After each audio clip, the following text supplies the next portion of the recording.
No DQ Galaxy. We are live with a recap of Monday Night Raw for January 15th, 2024, Martin Luther King Jr. Day. WWE, as usual, with a classy video package to open up the show, honoring Dr. Martin Luther King Jr. We kicked off Raw with clips of Seth Rollins arriving to the building with his kid. We also had Jinder Mahal arriving. Would Jinder be able to make history, or was he hindered? Stay tuned for that. Shout out to everybody watching this live or on demand. I appreciate your viewership and support. I did not care for Brodus Clay, Frank. Just letting you know about that. TJS says he was glad he did not buy a ticket to Monday Night Raw. What does that mean? Well, let's talk about it.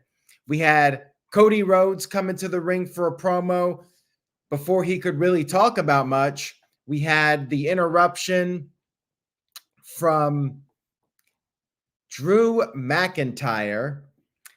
You had this back and forth between McIntyre and Cody. McIntyre brought up how they were tag team champions at one point. You guys remember that when they were tag team champions? They were the dashing ones. And then McIntyre brought up how they both left WWE to make an impact, literally an impact in Impact Wrestling and other places. And then they eventually came back to WWE. WWE called them back. They made themselves undeniable. Now, this all led to a tease for the Royal Rumble match. McIntyre said that he's going to finish his story before Cody does. Cody's just standing in his way. And then Cody brought up how before McIntyre returned to WWE, they had a match on the independent scene, and Cody had to remind McIntyre who won that match. Good segment here to open up the show, building up some heat for the Royal Rumble. It was good. And then we had a backstage segment with Damian Priest and R-Truth. Now, Priest was not happy with R-Truth selling some bootleg merchandise outside the arena, which awfully cold outside, but R-Truth, he is really loyal to Judgment Day. As it turns out, R-Truth pulled out a big stack of cash, and that was just Priest's cut. Priest was all of a sudden pretty cool with R-Truth. R-Truth bringing in the big bucks, but Priest had a message because later on it was going to be Miz and R-Truth against Priest and Finn Bálor. Priest made it clear, do not tag in during the match. And that was a little tease for later. By the way, this was an interesting show. I mentioned the cold weather. WWE had their smallest crowd in quite some time. Like it looked pretty empty. You had the lights turned way down. The advance for the show was not the best, but with all the bad weather in Arkansas and around the country for that matter, it seems like some people did not show up that might have had tickets for this. And they had a house show setup. They changed the set. The stage was what they usually use for house shows. I believe it's just a 1 week thing. And another thing that was interesting was you had Michael Cole. This is what happens when there's too many Coles. Michael Cole on commentary bringing up how there was a light crowd because of the snowstorm. And I've been watching WWE for many, many years. And I don't recall there ever being a time where they mentioned it on television that the crowd was small. Like Vince McMahon would never say something like that. It's a new era of WWE for them to actually say, hey, the crowd is small tonight. Like that is crazy to me as somebody who's been watching WWE for all these years. But you know what? They had an excuse. It is what it is. And yeah, they'll be fine. You know, next week they'll have their normal crowd, and they're gonna have big crowds this year. So, you know, no big deal here. But it was interesting to me as somebody that's never heard that mentioned on television before. So we had our first match of the evening, and I wanted to throw this out too. If you're a fan of tag team wrestling, this Raw was for you because they had a lot of tag team matches on this show. It was one of those, did Teddy Long book the episode? Makes you wonder. You had DIY going up against the team of JD McDonagh and Dominik Mysterio. The crowd seems to be getting more into DIY. Like I felt that they weren't reacting much to them at first, but it seems like the momentum is shifting and fans are starting to get into DIY as a team. They need new music. That's the only thing though. So it was your standard tag team match. They were working over Gargano for a while, and referee didn't see Ciampa's tag, and then Ciampa got knocked off the apron. Ciampa finally got in, and then everybody was going at it. Things broke down. Crowd chanted, "This is awesome." And then Gargano countered Dominik 619. Dominik was sent out of the ring, and that's when DIY picked up the win. They pinned JD McDonagh with the meeting in the middle, the double strike in the center of the ring. So there you go. DIY building up a little bit of momentum to potentially get tag team title opportunity at some point. Shout out to Walter Cruz, Rage of Wrestling, who sent in $5. Thank you via Super Chat. Says, every time I see WWE in Little Rock, I remember the story of Little Rock, Little Angle, and Little Regal playing with the ball. Man, you got me, Walter, because I don't even know what that is. I have no recollection of what that is that you're referring to. But thank you for the super chat. I very much appreciate it, Walter. Every now and then you guys will throw me for a loop, and I will not know what you're talking about. Apparently it was a segment with The Rock, Kurt Angle, and William Regal. I don't remember this at all. That's crazy. No recollection of this whatsoever.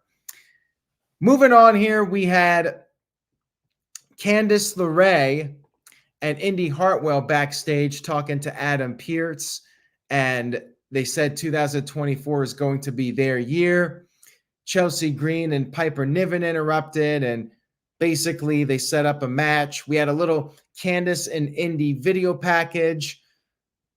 They're looking to rebound. Just like Jinder Mahal, they don't want to be overlooked. They didn't mention Jinder Mahal, but same idea. Like they're tired of just people forgetting about them, and they're going to make an impression, so on and so forth. We had another tag team match here. Very basic match. Not really that good. I'm not sure what was going on with the ending, but it was a little sloppy. Candice and Indy double teamed Chelsea and got the win. It was okay, but I mean, they're going to need to really work on Candice and Indy because they've been booked as prelim talent for so long. It's going to take weeks and weeks of building them up to get fans to care about them. So we'll see what happens with that. Like, don't really expect much to come out of it, but we'll see. We had Judgment Day backstage, and things were getting a little bit heated. JD McDonagh was like, what does R-Truth bring for the crew? And Priest said that R-Truth, he brings in the money. And Priest showed off the big wad of cash, and more on that here in just a few moments. We had Gunther come into the ring for a promo.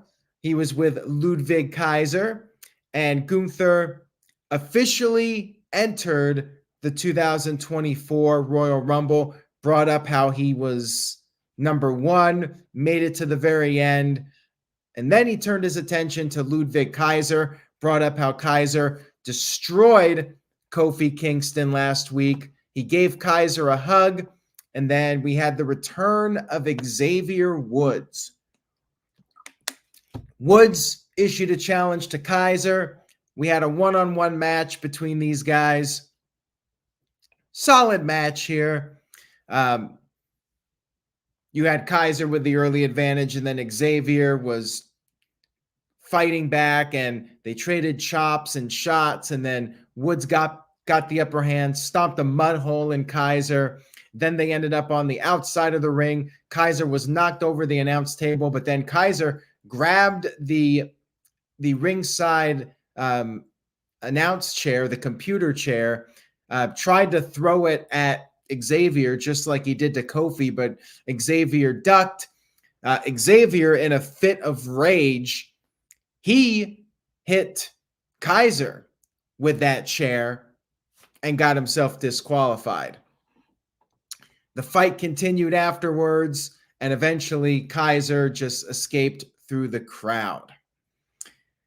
We had Bronson Reed in a suit teasing that he's coming for a champion, and this champion's not expecting him. I mean, now the champion should be expecting him since Bronson Reed has declared he's coming for somebody. So we got Elimination Chamber coming up in Australia, and I'm thinking this is what it's going to be. Bronson Reed maybe going for the world title. Stay tuned. Shout out to D. Martin Fifth, who sent in a $5 super chat. Thank you for that. Says, so Gunther is using an old 1980s term. Instead of saying Intercontinental Champion, he says the Intercontinental Heavyweight Champion. Yeah, that's very old school, although they have been saying heavyweight for years now. The Raw title, or the title that's not the WWE title, they call the World Heavyweight title. So it's nothing new, but with the IC title, there's no Cruiserweight Intercontinental Champion. There's not even a Cruiserweight Champion in WWE right now. So the heavyweight term doesn't even really apply because there's no weight classes or anything. It's a very old school term, but you know what? Gunther's an old school guy, so it fits for him. We had Kaiser backstage attacking Xavier Woods, and then we had Jey Uso coming to the aid of Xavier Woods. I wonder if this is a little tease for the future. Maybe Jey Uso versus Gunther for the championship at some point, although I'm still thinking it's Jey Uso versus Jimmy Uso at WrestleMania. We had Ivar versus Tozawa. Now, this was something I wasn't expecting.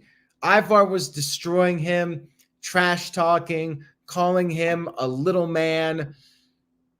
And then Maxine Dupree provided a distraction using her feminine charm. And that's when Tozawa took advantage with a sunset flip powerbomb. 1, 2, 3. Tozawa defeated Ivar. I was not expecting this whatsoever. Tozawa picks up a victory, maybe the biggest win of his career. And then afterwards, Valhalla attacked Maxine, and Tozawa got destroyed. Ivar came off the top with the Doom Salt, and then they had a backstage segment. Chad Gable is going to try and get revenge on next week's episode of Monday Night Raw. I mean, they're trying to rebuild Tozawa. I mean, I'm a little surprised it was at the expense of Ivar, but we'll see what happens. Maybe Tozawa can be credible. I mean, they rebuilt Gable. maybe they can do it with Tozawa as well. I definitely think it's the biggest win of his career. It has to be. Tell me a bigger Tozawa win. Anybody in the chat room, if you got something, I'm curious. We had Rhea Ripley come into the ring for a promo, basically saying it's her division. She issued a warning to the Women's Royal Rumble winner. We had an interruption from Becky Lynch. Becky came to the ring, said they have a lot in common. At one point, they were considered afterthoughts, but then they became the face of the division. Becky, however, brought up how she main evented WrestleMania, something Rhea Ripley hasn't done, and said that maybe Rhea Ripley's better than her. But Becky wants to prove that she's actually as good as Rhea Ripley, if not better, and said she needs to win the Royal Rumble. And then she declared Mommy versus the Man at WrestleMania, and Rhea was on board with that. She said she's rooting for Becky, and we'll see her at WrestleMania. Very significant tease of this match. And if you remember, I brought up this being the WrestleMania match several months ago. Like, to me, this was the logical match for WrestleMania. And the only way I could see it happening sooner is if they do some angle to set up Elimination Chamber before WrestleMania. I mean, would not rule that out, but the fact that they so heavily tease this, I mean, I think it's got to happen at this point. Because what bigger match could you do for Rhea Ripley? Becky Lynch seems to be the opponent. I don't know who else you would put that would be a bigger opponent for Rhea Ripley than Becky Lynch at WrestleMania. We had Seth Rollins backstage cutting a promo on Jinder Mahal, and he praised Jinder. He said, this is the best version of Jinder Mahal. Jinder deserves the match. I'm not sure how he came up with that, because Jinder Mahal hasn't really wrestled in the past year. I mean, Tony Khan technically has a point. I mean, Jinder Mahal has barely been on TV and hasn't been really winning any matches, but apparently he deserves it. I mean, I guess everybody deserves one more match. We had Awesome Truth versus Judgment Day, and this might have been the highlight of Raw. 2 weeks in a row, R-Truth with the best thing about Monday Night Raw. So R-Truth was walking out there behind Judgment Day, and they had R-Truth included in the Judgment Day graphic on the screen, and he was great. R-Truth was putting his arms around Judgment Day, and The Miz was like, what the hell's going on here? Bálor felt the same way. Great shot with those guys. And then R-Truth pulled out his wad of cash and he spilled the money all over the ring. He had to pick up the bills and he started handing money over to Finn Bálor. He's great. I mean, he's definitely been the highlight of Raw as of late. I mean, they got gold with this. I mean, they got to keep it going for a while now. They really do. R-Truth started the match, which technically he was told to not tag in. He started the match, and then Miz tagged in. Truth tagged back in and then apologized for tagging in. Then he kept going. He knocked JD McDonagh off the apron. He almost hit Damian Priest, but hesitated. They exchanged words, and then Priest turned against R-Truth, gave him the South of Heaven, and Finn Bálor got the pinfall victory over R-Truth. So the storyline continues. Will this be similar to the Bloodline and Sami Zayn? Will R-Truth somehow come out of this as a serious top-tier main event character? I don't think that's going to happen, but I'm very much enjoying this storyline, and I thought this was the best part of Raw. We had a backstage segment with Jinder Mahal. He was interviewed. He's very focused. He's ready for this opportunity. We also had a vignette from Shinsuke Nakamura. He's also entering the Royal Rumble.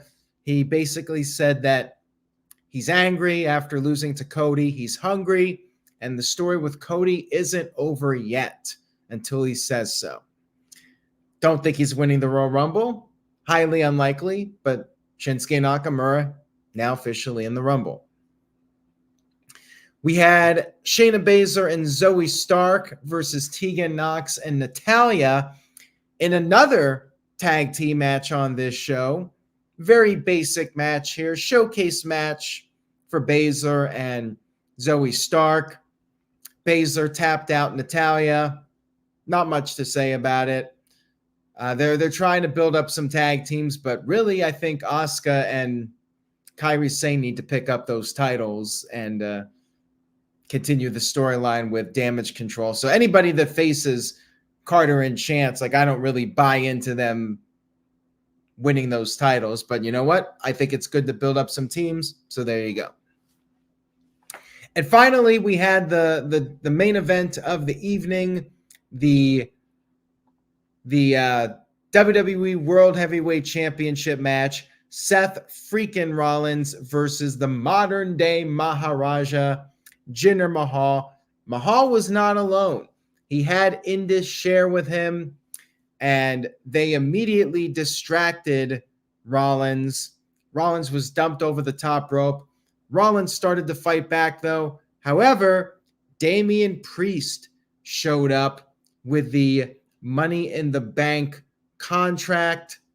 And after the commercial break, Rollins started to make a comeback. He had a pedigree, but his knee was giving him problems. Indus Sher then put Jinder's foot on the rope to save him from being counted out. Then we had Drew McIntyre showing up to confront Damian Priest, basically preventing him from cashing in Money in the Bank. Then we got the moment where Indus Sher took a cheap shot. Jinder Mahal went for the cover. 1, 2, kick out. Rollins kicked out, but then one of the Indus Sher members hit Rollins with the Money in the Bank briefcase while the referee was distracted. Mahal hit the Colossus. 1, 2, kick out again. Rollins somehow managed to kick out. The crowd thought this was potentially a title change. Rollins managed to fight back. Indus Sher was kicked out by the referee, and Rollins hit the curb stomp. 1, 2, 3. Still, your champion is Seth Freakin Rollins. Jinder was hindered, and Rollins' run continues as champion. No Money in the Bank cash in, but they did some teases in the main event to try and keep people invested. Raw was all right overall. I felt like the matches were pretty standard. This was a lame duck show because of several factors. You had obviously the weather being an issue with the show and the attendance, but not just that.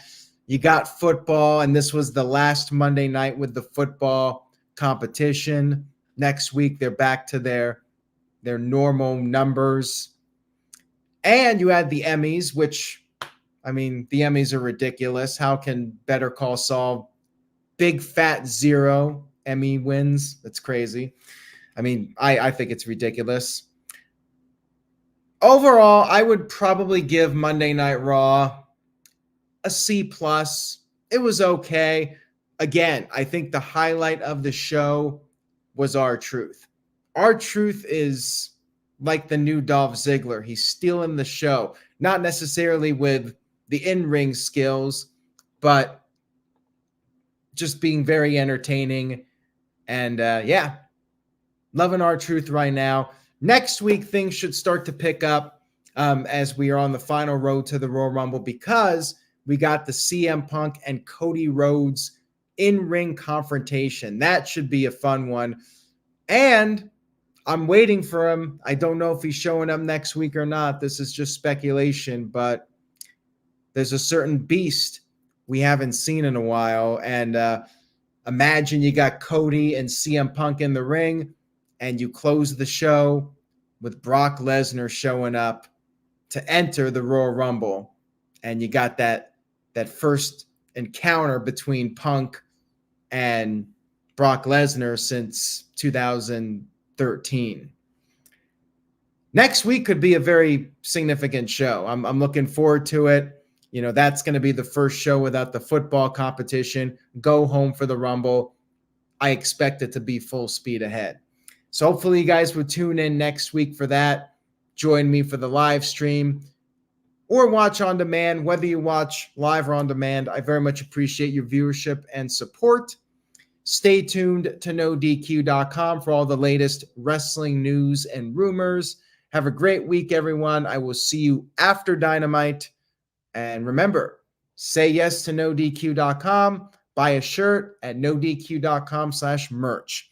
I'll see you all next time.